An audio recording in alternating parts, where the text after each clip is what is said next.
उत्तराखंड के पहाड़ों में बसे एक छोटे से गांव की कहानी है। गांव का नाम था काली गांव और यह गांव अपने रहस्यमय इतिहास और डरावने किस्सों के लिए मशहूर था।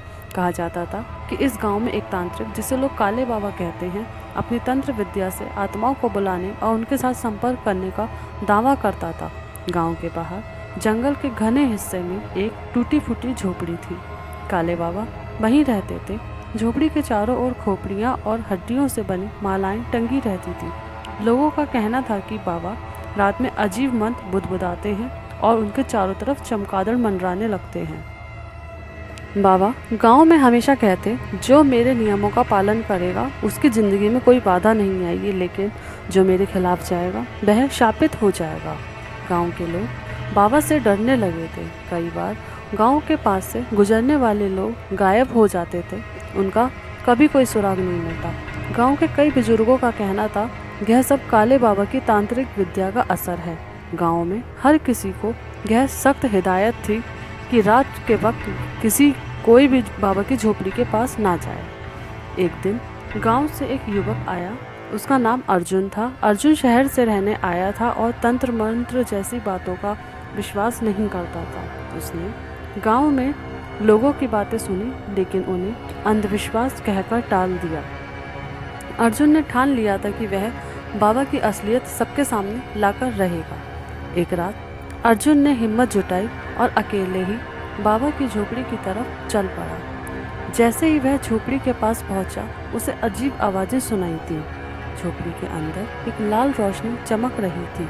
अर्जुन ने खिड़की से झांका तो देखा कि बाबा आग के चारों ओर बैठे हुए हैं और अजीब मंत्र का जाप कर रहे हैं। उसके सामने एक जानवर की बलि दी गई थी। अर्जुन का दिल घबराने लगा, लेकिन अपने डर को उसने नज़रअंदाज किया और झोपड़ी में घुस गया। जैसे ही अर्जुन ने अंदर कदम रखा, बाबा ने अपनी लाल आंखों से उसकी तरफ देखा। बाबा गुस्से में चिल्लाए, तुमने मेरी तांत्रिक विधि में बाधा डाली है, इसका खामियाजा तुम्हें भुगतना पड़ेगा।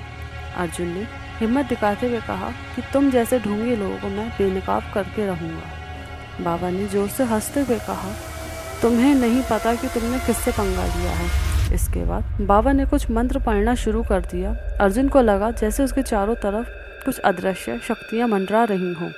वह वहाँ से भागने की कोशिश करने लगा, लेकिन उसके पैर आगे बढ़ ही नहीं रहे थे। अर्जुन ने देखा कि झोपड़ी में खड़ी हर चीज़ अपने आप हिल रही है।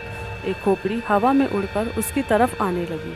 अर्जुन का शरीर कांपने लगा। तभी एक परछाई ने अर्जुन को दबोच लिया। अर्जुन बेहोश हो गया।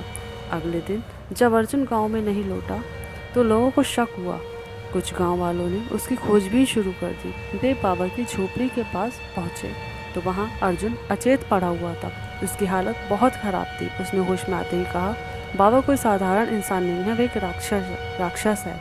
वह आत्माओं को बुलाकर उनकी शक्ति का गलत इस्तेमाल करता है। गांव वालों ने अर्जुन की बात पर विश्वास किया और तय किया कि बाबा को गांव से बाहर निकालना होगा, लेकिन बाबा को ख़त्म करना इतना आसान नहीं था। गांव के सबसे बुजुर्ग व्यक्ति ने बताया कि बाबा को हराने के लिए पवित्र गंगा जल और भगवान शिव के मंत्रों का सहारा लेना पड़ेगा।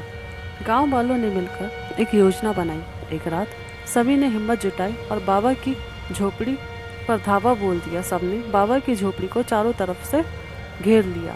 वे गंगाजल और पवित्र मंत्रों के साथ तैयार थे। जैसे ही बाबा ने अपनी शक्तियों का इस्तेमाल करने की कोशिश करी, गांव वालों ने गंगाजल छिड़कते हुए शिव मंत्र का जाप शुरू कर दिया। बाबा तड़पने लगे।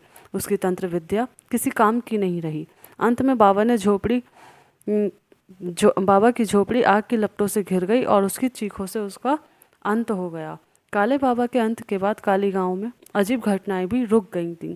लोग चैन से रहने लगे। अर्जुन ने गांव वालों का धन्यवाद दिया और वापस शहर लौटकर आया।